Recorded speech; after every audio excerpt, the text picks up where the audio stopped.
मीनाक्षी के संग जीवन के रंग में आज मैं आपको उगदास पर्व के बारे में बताऊंगी। ये भादो मास की कृष्ण पक्ष की द्वादशी को मनाया जाता है। इसे गोवत्स द्वादशी भी कहते हैं। इसके पीछे कई कथा प्रचलित हैं। पीछे ये कथा कही जाती है कि यशोदा माँ ने सबसे पहले कृष्ण जी को जब गाय चराने भेजा था तब वो इसी दिन भेजा था। इसीलिए गाय बछड़ों के भी प्रेम प्यार का दिन है और इसे गोवत्स द्वादशी भी कहते हैं। इस तरह प्रचलित है कि एक बार एक राजा के राज्य में वर्षा का अकाल पड़ गया। उसने एक तालाब बनाया था, वो भी सूखा रह गया, उसमें भी पानी नहीं भरा। अब राजा को रात दिन चिंता रहने लगी। उसने क्या किया, वो फिर किसी ज्योतिषी के पास गया। ज्योतिषी से पूछा कि क्या कारण है, मेरे राज्य में अकाल क्यों पड़ रहा है।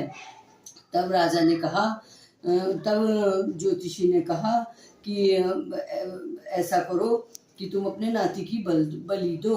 नाती की बलि देने से तुम्हारे राज्य में वर्षा होगी। नाती की बलि दे दी और उसके बलि देने के बाद वर्षा हो गई।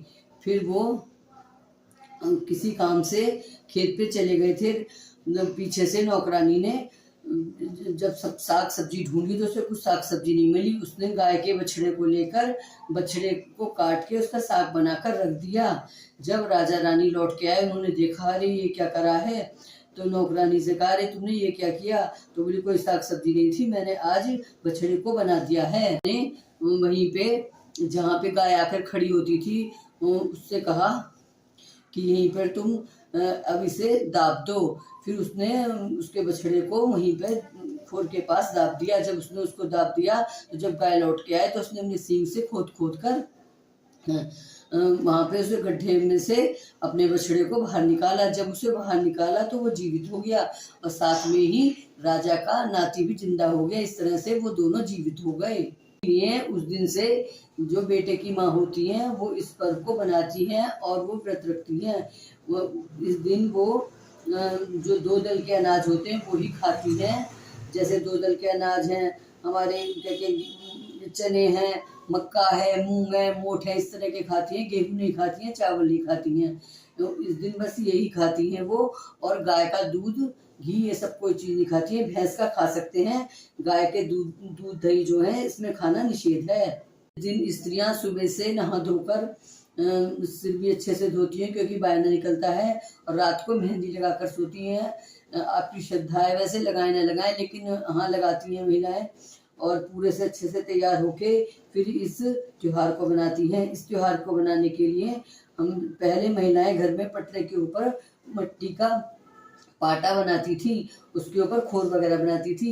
मैंने देखिए इस तरह से, अब मैंने तो इस तरह से करना शुरू करा है। मैं इस तरह से गाय बछड़े रख लेती हूँ, ये गाय भी खड़ी है, और इस तरह से ये खोर बना लेती हूँ। क्योंकि अब मतलब ये मट्टी वट्टी का कोई भी कुछ नहीं करता। मैं तो कई साल से इस तरह से कर रही हूँ।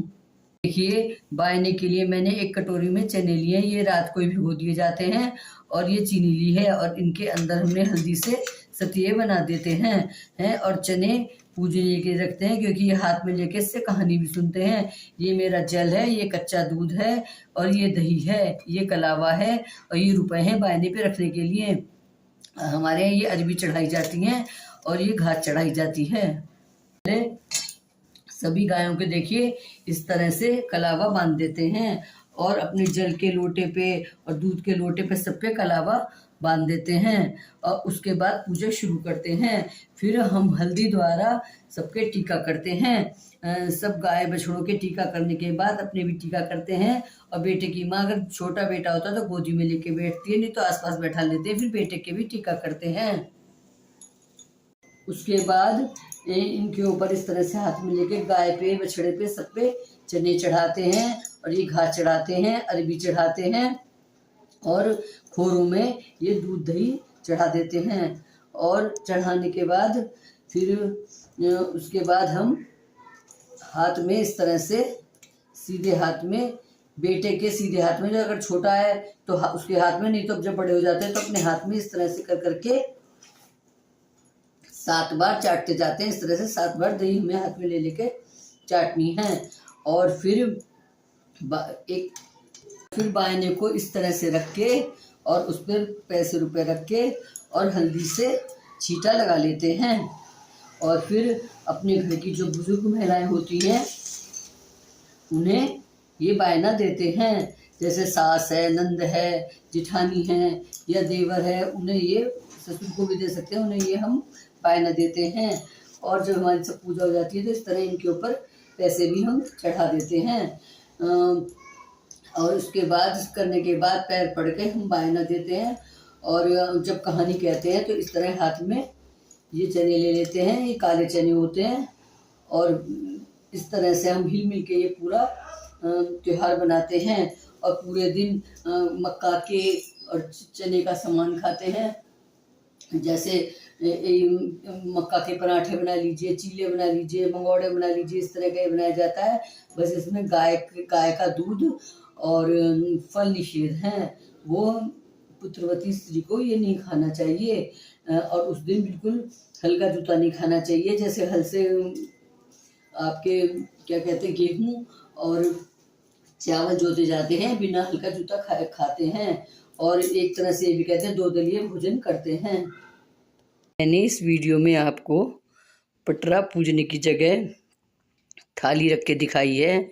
और थाली के अंदर ये धातु के हमारे गाय बछड़े हैं।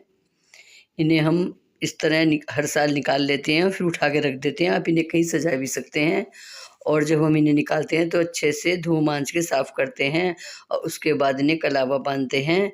और फिर जब पूजा हो जाती है, जो इसके ऊपर सामान चढ़ा हुआ होता है वो हम बामनी को देते हैं। या जो बहनें माटी का पटरा बनाएंगी तो उस पटरे को जो हमारे घर में बामनी या पंडितानी जो आती है वो ही उठा के ले जाती है। वो बाहर से लाई आती है कहीं नलवल के पास, और इसका चढ़ा हुआ सामान वो ले जाती है। जैसे धूप घास वगैरह है वो सब सहला देगी, और दूध दही सब सहला आती है। और बाकी वो जो पटरे पे चढ़ा हुआ सामान है वो सब बामनी ले जाती है।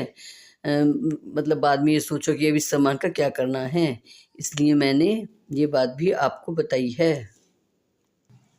और आपको इसके बाद भी अगर ये ज़रूरत लगे कि पटरे पे मिट्टी के गाय बछड़े खोर वगैरह कैसे बनती हैं, तो अगर आप लोग कहेंगे तो मैं किसी दिन इसकी वीडियो डालकर दिखाऊंगी।